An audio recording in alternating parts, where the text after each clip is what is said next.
자, 우리 옆 사람한테 인사합시다. 하나님은 당신의 힘이십니다. 아멘.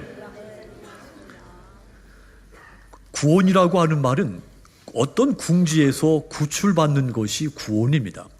따라서 이 구원이라는 말 속에는 궁지 상태가 전제되어야 하는 겁니다. 만일 그런 이 궁지 상태에 없다면 우리에게 구원은 아무 의미가 없습니다.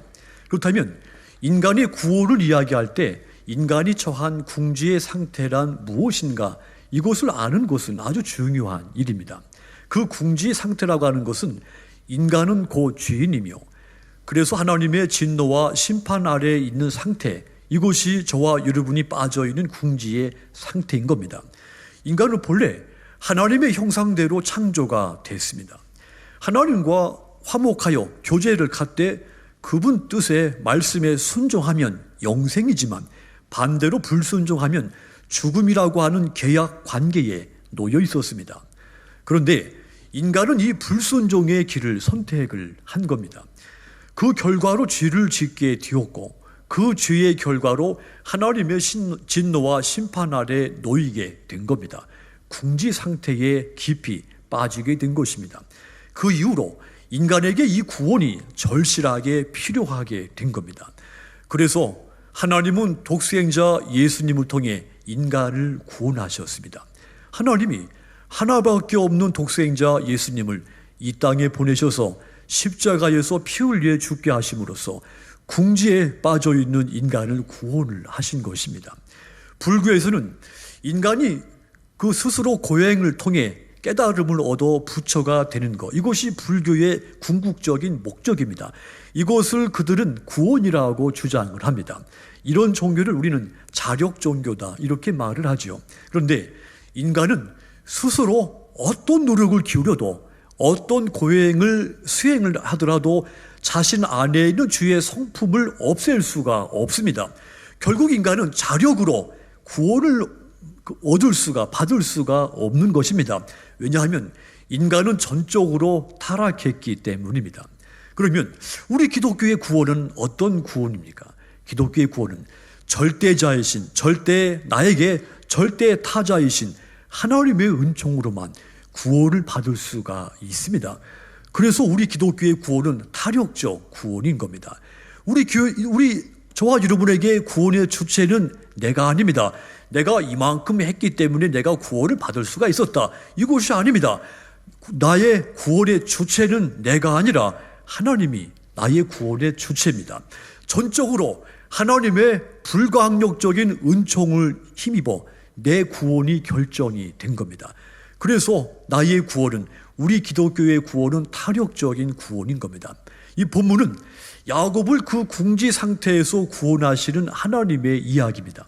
야곱의 구원은 하나님에 의해서 전적이고도 일방적인 타력에 의해서 이루어진 구원입니다. 본래 이 야곱이 어떤 사람이었습니까? 야곱이라고 하는 이름, 발꿈치를 움켜쥐고 있다, 거짓말쟁이다, 이런 뜻입니다. 원래 이 야곱은 아캅이라는 말에서 나온 이름이죠. 아캅은 어떤 계략을 써서, 그러니까 속임수를 써서 다른 사람의 물건을 자기 물건으로 만드는 것을 뜻합니다. 야곱이라는 이름이 범상치 않은 이름인 것이죠. 야곱과 에서는 쌍둥이 형제인 것은 잘 아십니다. 야곱은 태어날 때 어머니 그 뱃속에서 형의 발꿈치를 움켜쥐고 나왔습니다. 이 세상에 나오기 전부터 욕심이, 세속적인 야망, 욕심이 많은 경쟁자였던 것입니다. 그는 또 이 땅에 나와서 성장 과정에서도 자기 목적을 이루기 위해서는 수단과 방법을 가리지 않았습니다. 이름대로 거짓말을 쉽게 하고 목적을 이루기 위해서 다른 사람을 속이기도 하고 어떤 때는 혈기를 부리기도 하고, 이렇듯 그는 이름대로 일반적이지 않은 삶을 산 것입니다. 저와 여러분과는 아주 다른 그런 삶을 이 야곱이 살아왔습니다. 팥죽 한 그릇으로 형으로부터 장자권을 가로채서 형과 원수 관계가 되는가 하면, 위산춘 집으로 피신해서 20년간을 그곳에 사는데, 그런데 머리를 써서 자기 재산을 불려갑니다. 피신한 몸인데도 불구하고 거부가 됩니다. 야곱은 비록 하나님을 믿었지만 평생을 자기 머리, 자기 수단, 자기 힘, 자기 지혜를 의지하며 살아온 어찌 보면 대표적인 자수성가형의 사람인 것입니다. 세월이 흘렀습니다. 야곱이 마침내 고향을 떠난 지 오래돼서 다시 고향으로 돌아가게 됩니다. 위산촌 집에서 머리를 굴려 부자가 되는 목적도 이루었고 그 모은 재물들을 가득 싣고 다시 고향으로 가는 길입니다. 두 아내와 첩들 그리고 자식들과 종들 많은 가축들을 거느리고 야복강 언덕에 도착을 합니다. 자, 그런데 날이 저물고 여기까지는 고향으로 가는 길이 순탄했습니다. 어려움이 없었습니다. 하지만 이 야곱의 마음 한 곳에는 한 가지 근심이 있었습니다. 집에서 고향에서 나올 때 형과 다툼이 있어서 이 형을 피해 도망 나왔기 때문에 다시 고향으로 갔을 때 형이 나에게 어떻게 대할 것인가 하는 걱정이 있었던 것이죠. 그래서 야곱은 또 한 번 머리를 굴렸습니다. 형을 위해 선물을 준비를 했죠. 준비한 선물을 선발대를 먼저 보낼 때 그 선물도 함께 보내서 형의 반응을 살펴보게 했습니다. 그리고 자기 가솔과 재산을 세 등분으로 나누었죠. 하나 잃으면 나머지 두 개 남고 이런 식으로 다 한꺼번에 다 잃지 않고 잃더라도 부분적으로 잃을 수 있게 세 등분을 나누죠. 마지막으로 자기 아내들과 자식들을 강을 건너 보내고 야곱 자신은 이 압복강을 건너지 않습니다. 여차하면 자기 혼자만이라도 도망칠 심산이었던 것 같습니다. 야곱은 가족들을 모두 아무튼 이 압복강 건너 보내고 나서 혼자 남게 됩니다. 혼자 된 이 강나루터에서 밤을 지새게 됩니다. 하지만 밤이 깊어가지만 잠들 수가 없었던 것이죠. 칠흑같이 어두운 밤에 야곱은 많은 고민, 근심에 쌓여서 도무지 잠을 이룰 수가 없었던 것입니다. 자, 그런데 그때 누군가가 발로 옆구리를 툭 차는 것이었죠. 누군가인 그가 야곱을 넘어뜨리려고 한 것입니다. 자, 그러자 야곱은 지금까지 그렇게 살았듯이 본능적으로 생존하기 위해서 누군가인 그와 사생결단, 씨름하기 시작을 합니다. 하나님과 야곱이 씨름을 하기 시작한 이야기입니다. 하나님께서 야곱을 찾아오셔서 그에게 격렬한 싸움을 걸으신 겁니다. 오늘을 보면 이때 하나님과 이 야곱과의 싸움이 얼마나 격렬했는가 하면 먼지가 풀풀 일어날 정도로 싸웠다고 되어 있습니다. 하지만 하나님께서 일방적으로 야곱을 넘어뜨립니다. 싸움을 건 주체는 야곱이 아니라 하나님이었죠. 구약 성경에 보면 하나님이 인간의 모습으로 이스라엘 역사 현장에 나타나시고 또 그 역사 그 사건에 개입하시는 경우를 종종 볼 수가 있는데 이 장면도 바로 그 경우에 해당이 됩니다. 하나님은 야곱이 처한 그 궁지에서 구출하시고 구원하시기 위해서 야곱에게 나타나신 것입니다. 그날 밤 궁지에서 구출받은 야곱, 두려움으로 칠흑같이 어두웠던 그 상황에서 벗어나죠. 소망과 축복의 새로운 아침을 동틈과 함께 맞이하게 됩니다. 그렇다면 하나님이 야곱을 그 궁지에서 구출해서 야곱으로 하여금 마침내 분열에서 소망과 축복의 새로운 아침을 맞이할 수 있게 하신 하나님이 행하신 일들은 어떤 일일까요? 그 하나님은 저와 여러분들을 위해서도 똑같이 행하시는 줄 믿습니다. 가장 먼저 하나님이 이 야곱을 위해서 행하신 일은 야곱을 혼자 있게 만드신 것입니다. 가장 먼저 야곱은 늘 많은 사람들과 함께 있었습니다. 그런데 하나님이 그 야곱을 격리시켜서 혼자 고독하게 이 절대의 고독 속으로 몰아 넣으신 겁니다. 24절 다시 보시면 야곱은 홀로 남았더니 어떤 사람이 날이 새도록 야곱과 씨름하다가 야곱이 홀로 남게 되었다 했습니다. 야곱을 구원하시기 위해서 하나님이 가장 먼저 야곱을 혼자 있게 하신 것입니다. 인간은 여럿이 함께 있을 때 다른 사람을 의식하게 됩니다. 자신의 본 모습을 감추고 가면을 쓰게 되죠. 허세를 부리게 됩니다. 자기를 과장하게 되죠. 자기를 자랑할 것이 없지만 자기를 자랑을 하게 됩니다. 그런데 혼자 있으면 가면을 쓸 필요가 없습니다. 다른 사람의 눈치를 볼 필요가 없죠. 없는 것을 일부러 있는 것처럼 허세 부를 필요도 없습니다. 그래서 인간은 혼자 있을 때는 자신을 가장 정직하고 진실하게 볼 수가 있게 되는 겁니다. 그러면서 자기 자신을 진실하게 만나고 하나님을 만나게 되는 겁니다. 혼자 있을 때 말입니다. 야곱은 지금까지 평생을 살면서 홀로 있는 순간이 별로 없었습니다. 혼자 있는 것을 두려워한 사람이었죠.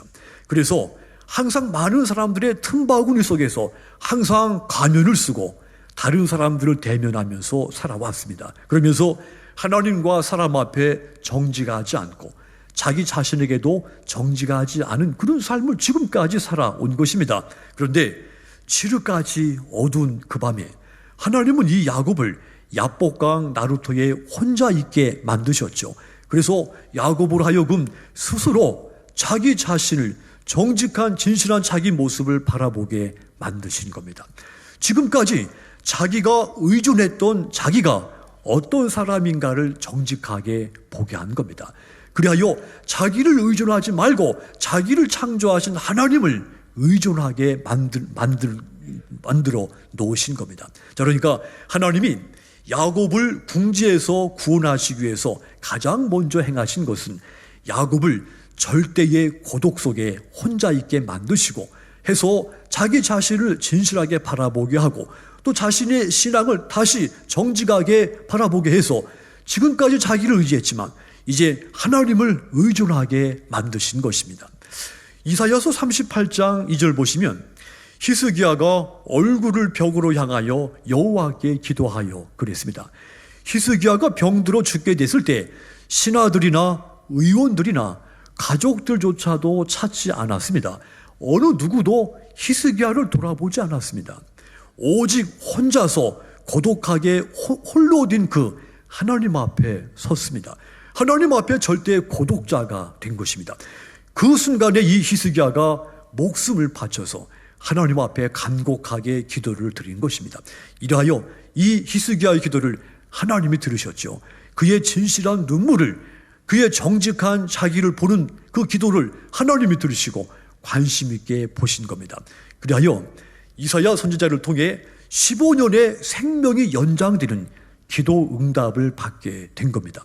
하나님은 히스기야가 홀로 앉아서 자신의 약한 것 깨닫고 하나님만 바라보는 순간을 귀하게 여기신 겁니다.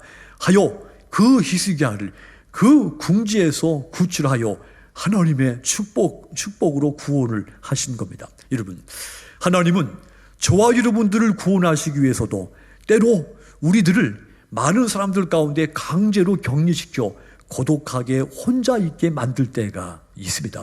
물리적으로 내가 혼자 있기도 하고 아니면 사람들이 많이 있는데도 불구하고 나 혼자라고 하는 느낌이 들게 될 때도 있는 겁니다. 자, 그러니까 내가 홀로 고독하게 됐을 때 이때가 곧 하나님이 나를 궁지에서 구원하시는 때가 됐다고 하는 이야기입니다.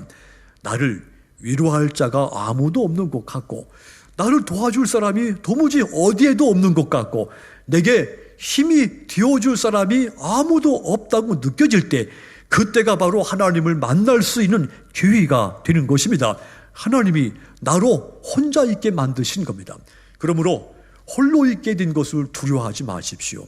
그것을 나 혼자 있다고 느껴지는 그 순간을 안타까워 생각하지 마십시오. 오히려 그때 하나님을 만나시는 믿음의 여러분들이 다 되시기를 주님의 이름으로 축원합니다.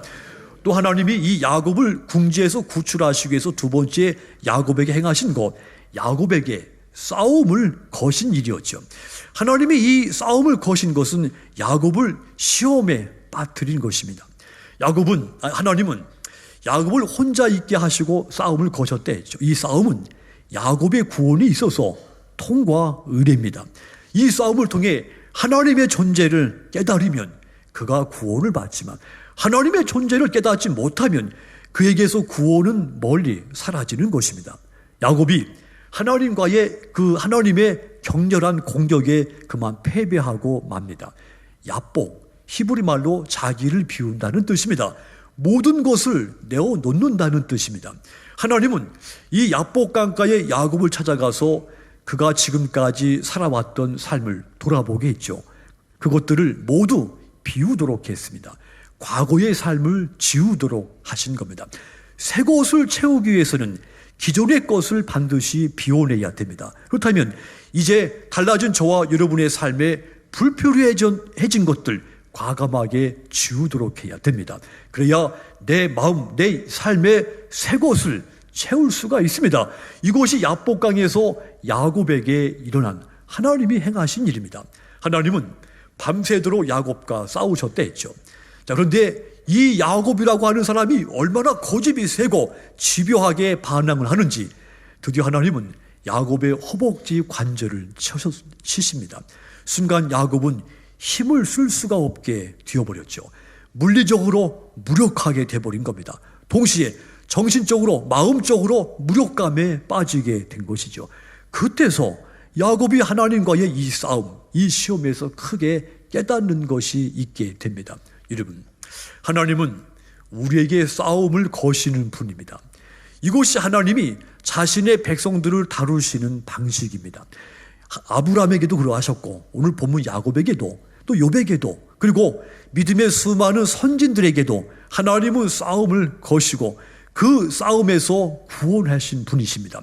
이 싸움, 하나님이 싸움을 거실 때의 그 목적은 구출입니다. 구원입니다. 오직 인간을 구원하시기 위해서 하나님은 수많은 싸움들을 인간에게 거시는 것이죠. 이 싸움에서 하나님은 우리가 하나님께 항복하기를 원하십니다. 하나님의 능력 앞에 항복하고 그분 통치 앞에 굴복하고 그분의 섭리 앞에 굴복하기를 원하십니다. 누구든지 그 싸움에서 지는 사람은 구원을 받습니다. 하지만 끝까지 하나님을 이기려고 하는 사람 구원을 받지를 못하는 것입니다. 그러므로 하나님이 거시는 싸움에서 하나님을 내가 어떻게 해서라도 이기려고 버티지 마십시오. 하나님 앞에 무조건 굴복하시기를 바랍니다. 하나님께서 내 삶을 통치하도록 굴복하십시오. 하나님의 능력은 내 능력과 비교할 수가 없습니다. 그분의 능력이 나를 불강력적으로 이끄도록 굴복하십시오. 그러면 하나님의 놀 소망과 축복의 구원이 우리에게 찾아올 줄 믿습니다. 그리하여 이 야곱처럼 궁지에서 구원을 받아서 분열에서 소망과 축복의 새로운 아침을 맞이하시는 여러분들이 다 되시기를 주님의 이름으로 축원합니다. 또 하나님이 야곱을 위해서 행하신 일이 있습니다. 야곱으로 하여금 스스로 포기하게 만드셨죠. 하나님과 싸움에 패배한 야곱, 그제서야 더 이상 버티지 못하고 포기를 합니다. 그 순간에 야곱은 자기 힘의 한계를 크게 깨닫게 되죠. 내 힘으로, 내 그 경험과 지식으로는 어쩔 수가 없다는 사실을 깨닫습니다. 그래서 자기를 비우죠. 모든 것을 포기하기 시작합니다. 그때서 야곱은 하나님을 진정으로 만나게 된 겁니다. 전도서 3장 6절 보시면 찾을 때가 있고 포기할 때가 있고 간직할 때가 있고 버릴 때가 있다 그랬습니다. 세상 만세에는 다 때가 있다는 뜻입니다. 마찬가지로 하나님이 나를 포기하게 만드실 때가 있습니다. 그때는 뒤를 돌아보지 마십시오. 과감하게 내가 가지고 있던 것들을 이것 때문에 하나님을 정직하게 만나지 못했다면 그것을 과감하게 포기해야 합니다. 그러면 궁지에서 구원을 받습니다. 하지만 끝까지 자기를 포기하지 않으려고 버티면 구원이 없습니다. 그러므로 여러분들은 하나님이 포기를 시킬 때 그 즉시 머뭇거리지 말고 갈등하지 말고 포기하셔서 궁지에서 구원받도록 주님의 이름으로 축원합니다. 마태복음 16장 24절 보시면 이에 예수께서 제자들에게 이르시되 누구든지 나를 따라오려거든 자기를 부인하고 자기 십자가를 지고 나를 따를 것이니라. 자기를 부인하라 했습니다. 자기를 버리라는 뜻입니다. 자기를 버리라, 포기하라는 말입니다. 자신이 가지고 있는 모든 기득권을 포기하라는 말이죠. 불필요한 문명, 문화, 사사로운 욕심, 세속적인 야망 이런 것들을 포기하라는 뜻입니다. 왜 포기해야 됩니까? 나를 포기하지 않으면 내 안에 주님이 계실 수가 없기 때문입니다. 세상 욕심을 내려놓지 못하면 하나님의 나라를 내가 소유할 수가 없기 때문입니다. 자기를 포기하지 않는 것은 영적 생활에 전혀 도움이나 유익이 되지가 않기 때문입니다. 그것은 아담이 선택한 유혹의 나무, 어둠의 나무, 무지의 나무, 죽음의 나무이기 때문입니다. 그러므로 궁지에 처한 나를 구원하시기 위해서 나를 포기하게 하신 하나님, 그분의 구원의 은총으로 말미암아 야곱처럼 분열에서 소망과 축복의 새로운 아침을 맞으시는 여러분들이 다 되시기를 주님의 이름으로 축원합니다. 또 마지막으로 하나님이 이 야곱을 구출하기 위해서 행하신 일이 있습니다. 따라합시다. 매달리게 했다. 야곱을 하여금 하나님을 간절하게 매달리게 만들었습니다. 자기를 포기한 야곱, 하나님을 매달리기 시작했죠.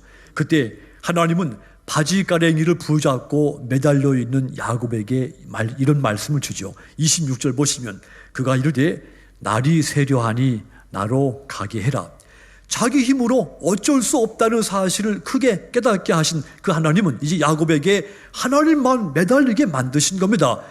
매달리는 것하고 발버둥 치는 것은 다릅니다. 발버둥 치는 것은 무엇일까요? 내 능력으로, 내 힘, 내 방법으로, 내 수단으로 문제를 해결하고 목적을 이루려고 하는 것, 이것이 몸부림치는 것, 발버둥 치는 겁니다. 매달리는 것은 반대죠. 자기를 의지하는 것이 아닙니다. 내가 매달리고 있는 그 타자, 그분의 의사에 전적으로 나를 맡기는 겁니다. 나를 포기하는 겁니다. 야곱이 밤새도록 싸우다가 이분이 보통 사람이 아니고 하나님이라는 것을 알죠. 그래서 그분에게 매달리기 시작을 한 겁니다. 29절 보시면 야곱이 그 사람에게 이름을 묻습니다. 도대체 당신은 누구입니까? 그러자 그분이 야곱에게 왜 묻느냐? 야곱은 그분의 이름을 묻는데 그분은 자신의 이름을 밝혀주지 않죠. 그런데 야곱은 이분이 누구인가를 금방 눈치를 챕니다. 그래서 야곱은 밤새도록 씨름했던 그 장소를 분이엘이라고 이름을 붙이게 되죠. 분이엘, 하나님의 얼굴, 하나님을 대면한 곳. 야곱이 밤이 새도록 싸운 분은 하나님이신 것을 이 야곱이 알아챘죠. 그래야 이 야곱은 나를 축복하지 않으면 당신을 놓아드릴 수가 없습니다. 하나님에게 단단히 매달리기 시작한 겁니다. 야곱의 이 말, 한계 상황에 부딪혔을 때, 자기 능력의 한계를 깨닫게 됐을 때 절망적인 상황에서 하나님께로 돌아서는 신앙 고백입니다. 신앙 고백이 돼 매달리는, 그냥 매달리는 것이 아니라 아주 단단하게 매달리는 신앙 고백인 겁니다. 자기 힘으로 어쩔 수 없는 이 막다른 골맥에서 야곱이 하나님을 향하는 큰 전환점이 찾아온 겁니다. 여러분, 신앙생활에서 내 힘으로 어쩔 수 없다는 사실을 깨닫는 것은 아주 중요한 일입니다. 내가 주인이고 하나님이 내게 긍휼과 자비를 베풀지 않으면 내가 구원받을 수가 없다는 것을 깨닫는 것은 신앙의 기초입니다. 신앙 출발의 가장 중요한 지식입니다. 자기 한계를 깨닫는 것, 이것이 우리가 하나님 앞에 나아가는 지름길이기 때문이죠. 야곱이 자기 자신에게 절망하는 순간, 한계 상황에서 자기를 비우고, 그리고 지금까지는 자기에게 매달려 살아왔지만 이제는 자기를 버리고 하나님께 매달리기 시작을 한 것이죠. 27절에서 하나님이 그 야곱에게 다시 묻습니다. 네 이름이 무엇이냐? 야곱입니다. 야곱이 무슨 뜻입니까? 거짓말쟁이라고 했습니다. 야곱은 지금까지 자기 이름처럼 세속적인 욕망으로 살았다 했습니다. 그런 야곱에게 하나님이 말씀합니다. 이제부터 야곱이라고 하지 말아라. 이제부터 네 노력에, 네 야망에 의존해서 발버둥 치며 살아가지 말라고 했습니다. 그리고는 바지가랭이를 단단히 붙잡고 있는, 매달려 있는 야곱에게 새 이름을 줍니다. 네 이름을 이스라엘이라 하리라. 이스라엘, 하나님이 친히 다스린다는 뜻입니다. 야곱은 내 힘, 내 지혜 의지하는 사는 삶이었다면 이스라엘, 하나님의 힘, 하나님의 지혜 의지하며 산다는 뜻입니다. 과거 세속적인 욕망을 포기한 야곱이 하나님께 단단히 매달려서 이스라엘이라고 하는 새로운 이름, 새로운 삶을 얻게 된 겁니다. 자, 이렇듯 깊은 밤 사이에 소용돌이와도 같은 일이 지나고 난 다음에서 드디어 분이엘에서의 새 아침이 밝아왔죠. 30절 보시면 야곱이 분이엘을 지날 때 해가 돋았다 했습니다. 고니와 싸움으로 이 얼룩진 길고 긴 이 밤을 지새우고 신새벽 여명에 새로운 해가 분이엘에서 떠오르게 된 겁니다. 새로운 날의 시간에 야곱은 절뚝거리며 달라진 그 야곱이 절뚝거리며 약복강을 건넌다 했습니다. 여러분, 이때부터 야곱의 인생에 새로운 변화가 시작이 됐습니다. 어두운 밤이 지나고 신새벽의 여명이 트는 동안 야곱의 인생은 완전히 달라진 겁니다. 야곱의 이름은 지워지고 이스라엘이라고 하는 새로운 이름이 역사에 기록되기 시작을 했습니다. 누구든지 하나님께 매달리면 그의 인생에 새로운 역사가 펼쳐지기 시작하는 것을 믿으시기 바랍니다. 이 시간 여러분 삶을 하나님께서 친히 다스리도록 야곱처럼 하나님을 단단히 매달리시기 바랍니다. 그래서 올 한 해 하나님의 다스림을 받으심으로써 새 이름, 새 삶을 얻는 축복과 소망의 한 해가 되시기를 주님의 이름으로 축원합니다. 사랑하는 성도 여러분, 2019년 지난 해와 더불어서 내 안에 어두운 밤과 같았던 야곱의 인생과도 같았던 내 삶의 모든 모습들을 말끔하게 지우도록 하십시오. 이제 2020년 새해 더불어 야곱의 이름은 지우고 이스라엘이라고 하는 새로운 이름, 새로운 삶을 이제 얻어서 분열에서 소망과 축복의 새 아침을 참으로 영광 중에 맞이하시는 여러분들이 다 되시기를 주님의 이름으로 축원합니다. 기도하겠습니다.